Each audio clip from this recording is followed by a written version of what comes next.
नाम है आपका? राजन यादव। आप चुनाव लड़ रहे हैं कि आपके घर का कोई? हमारी माता जी चुनाव लड़ रही हैं ग्राम सभा छपिया से, प्रधान पद की प्रत्याशी हैं। कौन सा ब्लॉक है आपका? ब्लॉक हमारा रुदौली है। अच्छा, चुनाव चिन्ह मिल चुका है? चुनाव चिन्ह मिल चुका है। चुनाव चिन्ह हम लोगों का कोर्ट है। तो अब की बार ग्राम प्रधान चुनाव को लेकर क्या तैयारी है? आप जनता के बीच में क्या कौन से वादे लेकर आए हैं? हम जनता के बीच में यही सब वादे लेके चल रहे हैं कि एक शिक्षित प्रत्याशी को जनता चुनती है, तो जो हमारे पूर्व प्रधान थे, जो कि काफ़ी भ्रष्ट काम किए हैं प्रधान होते हुए, गांव में सुनने में ये भी आया है कि काफ़ी लोग जो है आवास के नाम पे लोगों को ठगे हैं, पेंशन के नाम पे लोगों को ठगे हैं। ऐसे काम काफ़ी तमाम काम को लेके जनता को मूर्ख बना के सिर्फ पैसा ठगने का काम प्रत्याशी और या पूर्व प्रधानों लोगों ने किया है। तो इसमें आप क्या करेंगे? हम यही चाहते हैं कि एक नई दिशा दी जाए जनता को और सच्चाई उनके सामने रखी जाए कि ऐसा कोई भी कार्य नहीं होता कि जो सरकार पहले पैसा लेके या जनता से पैसा लेके उनका कार्य किया जाए। सरकार सुविधा देती है, उन सुविधाओं को हम भली बात जनता तक पहुंचाने का कार्य करेंगे। बस यही हमारा एक उद्देश्य है।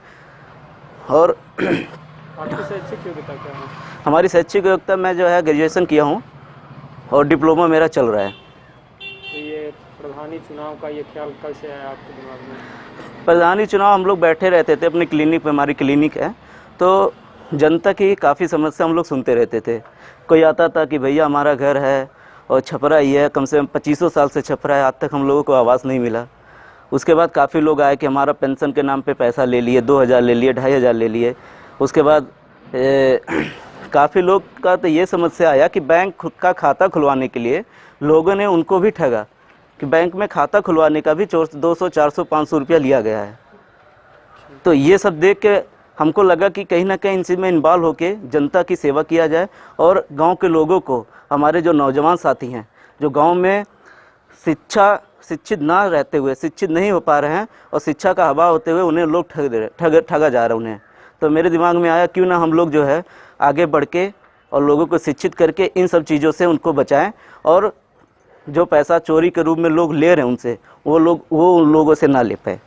जैसे आप युवा हैं और मान लिया आपको मौका मिलता है, आप ग्राम प्रधान पद जो है जीत जाते हैं, जी जी, युवाओं के लिए आप क्या करना चाहेंगे? हम पहले नंबर तो युवाओं के लिए यही करना चाहेंगे कि उनके लिए जो हमारे छोटे भाई हैं, मान लीजिए जो शिक्षा से अभाव की वजह से शिक्षित नहीं हो पा रहे हैं, हम उनके लिए शिक्षा का एक ऐसा माहौल बनाएंगे क्षेत्र में कि जो है हमारे गांव के जो बच्चे हैं वो शिक्षित हों। जैसे हमारे विद्यालय है, मेरे गांव में 2 विद्यालय है, एक मेरे गांव हरैया भैया में, एक छपिया में है। तो उनको मैं पहले नंबर इंग्लिश मीडियम करना चाहूँगा और वहाँ का जो शिक्षा माहौल है उसे चेंज करने की पूरी कोशिश करूँगा। आपकी ग्राम पंचायत में कितने गाँव हैं?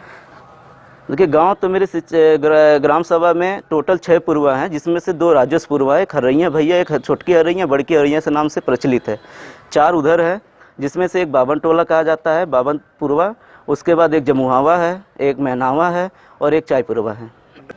जैसे हर प्रधान करते हैं कि चुनाव में एक नए वादे जो है लेके आते हैं अपने ग्रामीण क्षेत्रों के लिए, अपने गाँव के जनता के लिए।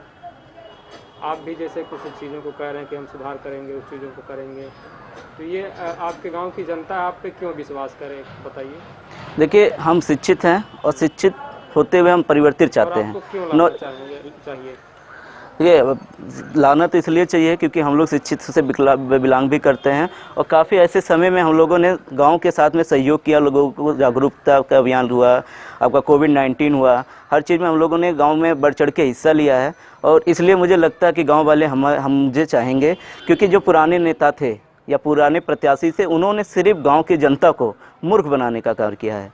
जैसे कि काफ़ी चीज़ें उन्होंने वादा किया, काफ़ी झूठी वादा करते हुए कि हम जो है ये सड़क बनवाए, ये सड़क बनवा दिए, ये पोल लगवा दिए, ऐसा कर दिए, वैसा कर दिए, ये सिर्फ लोगों को गुमराह करने का कार्य किए सच्चाई के साथ। और उन्होंने लोगों का कोई कार्य नहीं किया, सिर्फ एक बहकावा में कि हम आपको आवास दिलवा देंगे। आप बताइए कि जो ग्राम प्रधान का चुनाव होने वाला है, लोग अभी भी कागज़ लेके, डॉक्यूमेंट लेके ये बोल रहे हैं कि मैं आपको आवास दिलवा दूंगा, मैं आपको पेंशन दिलवा दूंगा। अभी चुनाव में मैंने तो कहीं 2-4 जगह ये भी देखा है कि नेफ्ट करवा के 2000 रुपया भेज के बता रहे हैं कि आपका पेंशन आ गया।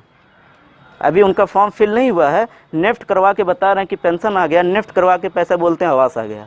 ऐसी भी समस्या हम गांव में सुने हैं, तो वो चीज़ हम उनको बताए और जागरूक किए। तो वो लोग ये बोल रहे हैं कि अगर हमको आप जैसा शिक्षित युवा मिल रहा है तो हम युवा के साथ में और शिक्षित के साथ में अपने गांव की दशा और दिशा परिवर्तित जरूर करने का कार्य करेंगे। और मैं अपने गांव के लोगों के लिए ये कहना चाहता हूं कि अगर मैं प्रधान बनता हूं तो जो ये भ्रष्ट का जो एक दलाली का कार्य किया जाता है कि जैसे आवास आया उसमें दलाली ले लिए, पेंशन आया उसमें, यहाँ तक कि मैंने ये भी सुना है कि जो कन्याधन आया था, मतलब शादी का जो पैसा आता था उसमें 20,000 में से भी 15,000 प्रधान द्वारा या प्रत्याशी द्वारा ले लिया गया है। अगर मैं प्रत्याशी प्रधान का चुनाव में जीतता हूँ तो ये जो कार्य किया जा रहा है मैं इसमें साफ़ सुथरा कार्य करने का कार्य करूँगा। मुझे ना तो आवास में किसी से पैसा चाहिए, ना ही मुझे किसी की शादी में पैसा चाहिए। क्या चुनाव? हमारा चुनाव चिन्ह कोर्ट है। कोर्ट जी। आपकी माता जी का क्या नाम बताया? माता जी का नाम हमारी श्रीमती विमला देवी है, जो प्रधान पद की प्रत्याशी हैं ग्राम सभा छतिया से।